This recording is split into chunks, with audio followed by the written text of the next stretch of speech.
अभी जो 14 डिस्ट्रिक्ट के अंदर 40 डिस्ट्रिक्ट के अंदर केसरी कार्ड को जो माल दिया जाता था वो पूरा बंद हो चुका है।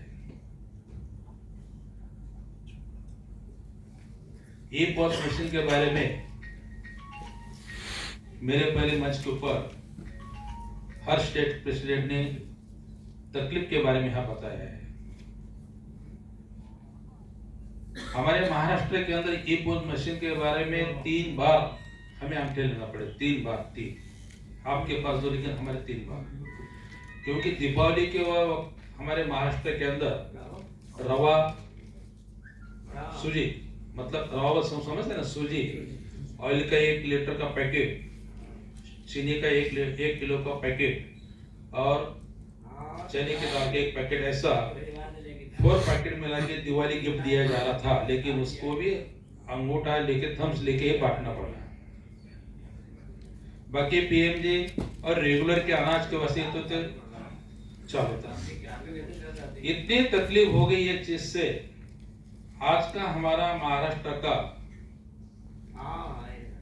जो नियतन जो 100% मिला था, अक्टूबर के अंदर 60% सिर्फ बाटो हो चुका है, 40% बाकी ये चीज से ये बहुत।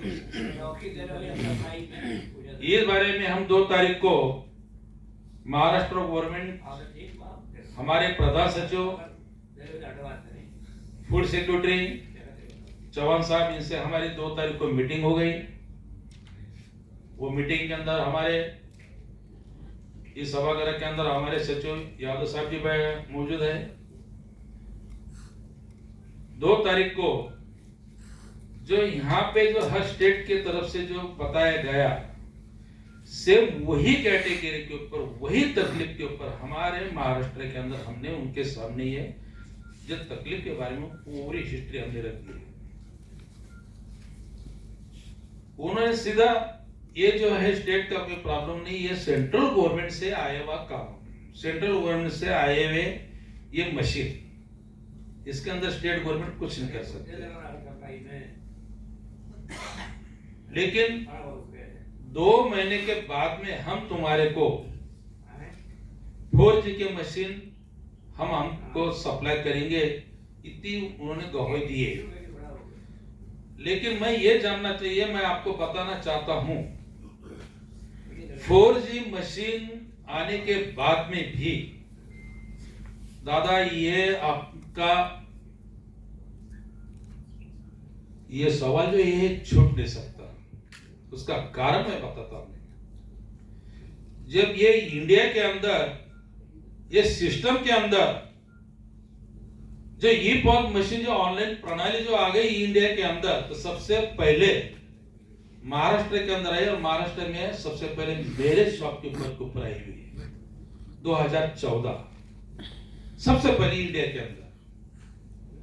और फिर से मैं आज आपको बताना चाहता हूं, 4G आने के बाद भी मैं 3 महीने मेरे पर्पस दुकान के ऊपर 3 महीने में स्पेशल 4G का कार्ड मैंने मान्यता लेने के बाद में भी वो कुछ काम नहीं कर सकता। मैं 3 महीने से इंडिया के अंदर किसी के पास में, क्या है आपके पास है कि 4G? हमारा पास है तेलंगाना में। उसका आपको क्या तकलीफ है आपको मालूम है? कितनी तकलीफ है कि आपको कितने मिनट लग रहे उसके अंदर एक थम्स दे कस्टमर को निकालने के वास्ते? कुछ फायदा नहीं। 4G आया है भी तो कुछ फायदा नहीं, 5G आया है तो कुछ फायदा नहीं। जो तकलीफ है ये तकलीफ नहीं, ये छूटने के वास्ते आपने को अलग तरीके से रास्ता निकलना पड़ेगा। 2 नए मशीन आने के बाद में भी छूटेंगे।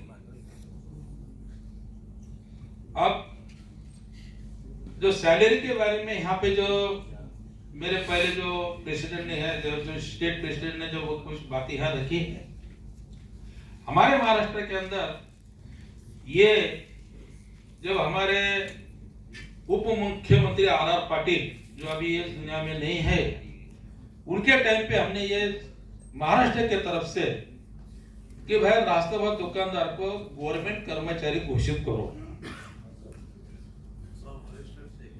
वो जब उन्होंने के दिल में है कि भाई हम ये कर सकते हैं, लेकिन आपको तकलीफ है ये पहले आप सोचो।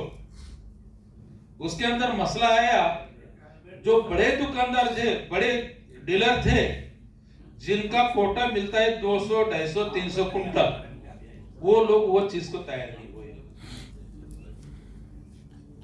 जो गिने चुने 50 कुंटल, 60 कुंटल, जो गरीब लोग, वो ये चीज के लिए तैयार हो गए। दूसरे ये खतरा ऐसा आ गया कि जिनकी उम्र 60 साल हो गई, उनके बारे में उसके अंदर कुछ नहीं था, कुछ भी नहीं था। अब मेरी उम्र 67 साल है। अब जब गवर्नमेंट कर्मचारी तुम घोषित करेंगे तो 60 साल के बाद में तुम नौकरी, जैसे उन्होंने एक पद सिद्ध किया था हमारे गवर्नमेंट ने, शॉपकीपर पद, जैसा आप तलाटी समझते हो, आपके ग्राम सेवक समझते, तलाटी समझते, ये भी उनके दिमाग में था। अब उसके अंदर मैं जो मेरे गांव के अंदर मैं जो मेरा दुकान चलाता है, हो सकता है 3 साल के बाद मेरी ट्रांसफर दूसरे गांव में भी हो सकती थी। ये भी चीज हमने सोचना पड़ा। आखिर हमने उनको नाकारा नहीं, हमने सिर्फ पेंटिंग रख दिया। अपन ये इसकी वजह से पेंटिंग नहीं कि भाई ऑल इंडिया फेडरेशन की पॉलिसी आगे क्या होती है, भारत के अंदर, ये देश के अंदर क्या होता है, वो टाइम पे अपन ये चीज के ऊपर अपन बात करेंगे। रही तुम्हारे फिक्स सैलरी की जो बात चल रही थी, उसके अंदर कोई बोलता